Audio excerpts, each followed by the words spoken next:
ज़ैनब बहनों में मंझली थी। वो बला की हसीन थी। तीखे नैनों, सुनहरी रंगत की वजह से सभी उसे नजर भर कर देखते थे। तभी वालिदैन को उसे जल्द ही ब्याहने की फिक्र भी पड़ गई थी।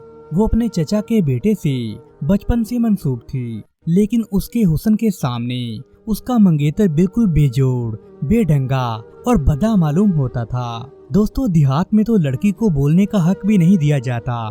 तभी वहाँ लड़कियाँ माँ बाप के फैसले पर खामोशी से सर झुका लेती हैं या फिर घर से भागकर शादी कर लेती हैं। ज़ैनब ने पहला रास्ता चुना और अपने माँ बाप के सामने सर झुका दिया। यूं ज़ैनब की शादी उसके चचा ज़ाद के साथ हो गई। असलम ना तो पढ़ा लिखा था और ना ही कुछ कमाता था। बेचारा जो कमाता था, आधी कमाई अपनी माँ को देता था और आधी अपनी बीवी के हाथ पर रख देता था। मगर जिंदगी की गाड़ी इस थोड़ी सी आमदनी के सहारे नहीं चल सकती थी। ज़ैनब जो पहले ही से उसके साथ शादी पर खुश नहीं थी, भूख और अफलास का शिकार हुई तो उसे और भी ज्यादा गुस्सा आने लगा। उसने खुद को नसीबों जली समझना शुरू कर दिया, क्योंकि उससे बहुत कम शक्ल लड़कियां खुशहाल घरानों में ब्याह कर गई थीं और वो अपने घरों में राज कर रही थीं। अब वो हर किसी के सामने रो रो कर अपना दुखड़ा बयान करती थी। दोस्तों, उसकी एक सहेली बड़ी उम्र की थी। वो अच्छी औरत नहीं थी। उसने ज़ैनब को ऐशो आराम की जिंदगी का सारा प्रोग्राम बनाकर दिया और उसे उकसाने लगी कि वो अपनी कोशिशों से अपनी किस्मत खुद बदल सकती है। असलम शादी के 2 साल के बाद पुलिस में खानसामा भर्ती होकर चला गया।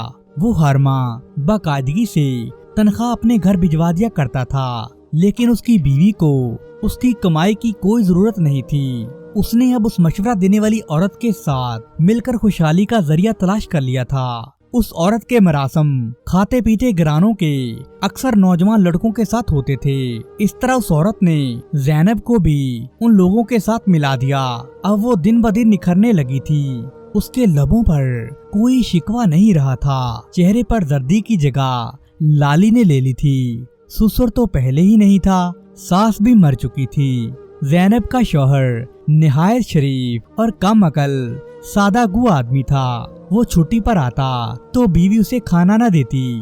वो तब भी बुरा नहीं मनाता और होटल की रोटी से पेट भर लेता था। उसकी बीवी उसके साथ सीधे मुंह बात तक नहीं करती थी। वो दबी जबान से एहतजाज करना चाहता तो वो ऐसी ऐसी बातें सुनाती कि वो बेचारा दबक कर चुप हो जाता था। रात होती तो असलम डरते डरते उसको अपने शोहर होने का एहसास दिलाता था, मगर वो उसे किसी खातर में नहीं लाती थी। इस तरह वो बेचारा आदमी वापस नामुराद ही ड्यूटी पर चला जाता था। दोस्तों, वक्त बीतता गया। इस अरसे में ज़ैनब 4 बच्चों की माँ बन गई। उसने अपना पुराना घर बदलकर नए मोहल्ले में एक बहुत ही आलीशान घर खरीद लिया था। उसकी खूबसूरती में कोई फर्क नहीं आया था। उसके हुस्न के चर्चे तो अब दूर दूर तक फैल चुके थे। अब भी वो रात को बच्चे अपनी सहेली के हवाले कर कर कहीं चली जाती थी और सुबह सादक ही लौटती थी।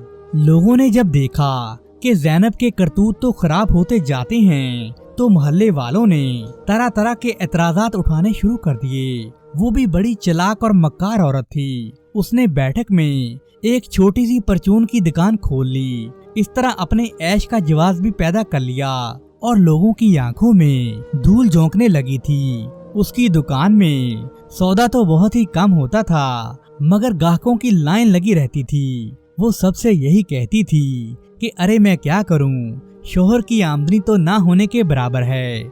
4 बच्चों का पेट पालूं तो आखिर कैसे पालूं? बच्चों का पेट पालने के लिए ही मैंने ये छोटी सी परचून की दुकान खोली है। इस तरह वो दूसरी दुकानों से कहीं ज्यादा आमदनी हासिल करती थी। साथ साथ वो अपनी जुबान और अमल से भी अपने शौहर असलम को बदनाम करने की कोई कसर उठा नहीं रखती थी। वो उसे नखट्टू, नकारा और यहाँ तक के बगैरत भी कह देती थी। इस तरह नए मोहल्ले वालों के दिलों में भी उसके शौहर के खिलाफ नफरत पैदा हो गई थी, जो सारे महीने में सिर्फ 2-4 दिन ही दिखाई देता था।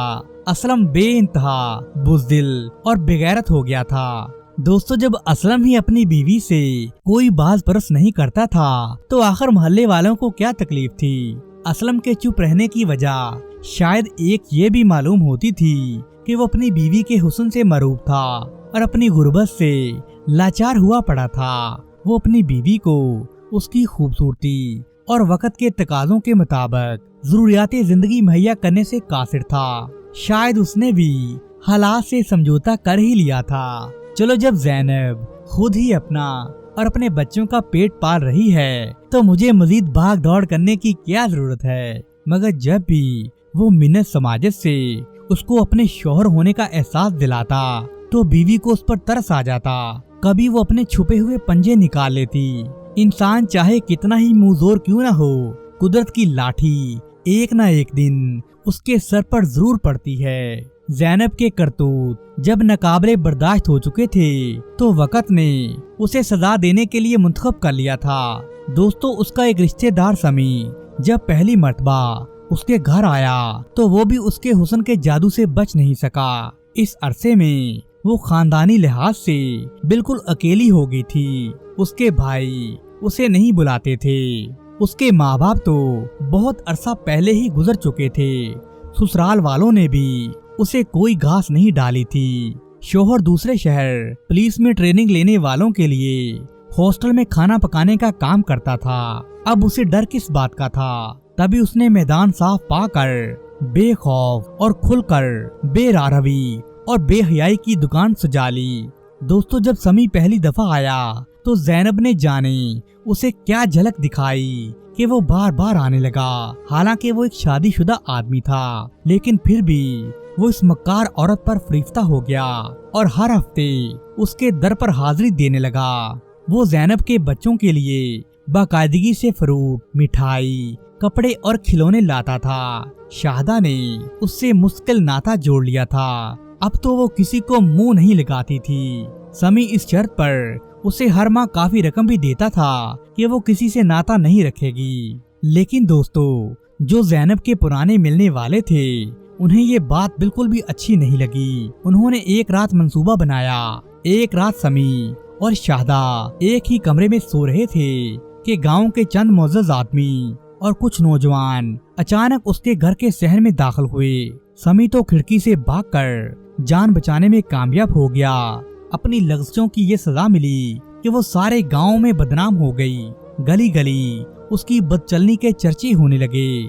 जब उसके बेटों को, जो अब समझदार हो चुके थे, मोहल्ले वालों की जुबानी अपनी माँ के करतूतों का इल्म हुआ तो वो भी उसे छोड़कर अपनी नानी के पास चले गए। खावंद, जिसने ज़ैनब की हरकतों का कभी पूछा तक नहीं था, उसने भी मोहल्ले वालों की जुबानी जब अपनी बीवी के बारे में इस तरह की बातें सुनी तो उसने गुस्से में आकर ज़ैनब को तलाक दे डाली। और ज़ैनब का महबूब समी, जिसकी वजह से उसने ये सारा इंजाम देखा था, वो तो ऐसे गुम हुआ जैसे उसे आसमान खा गया हो या जमीन निगल गई हो। वो तो महज ऐश अयाशी के लिए ही आता था। इस तरह एक औरत को ऐशो आराम के गलत रास्तों पर चलने की ये भयानक सजा मिली। आज भी ज़ैनब जिंदा है, लेकिन वो बूढ़ी हो गई है। एक वक्त की रोटी की मोहताज बन गई है। ना तो उसकी औलाद ही उसे पूछती है और ना ही मोहल्ले वाले उसे मुंह लगाते हैं।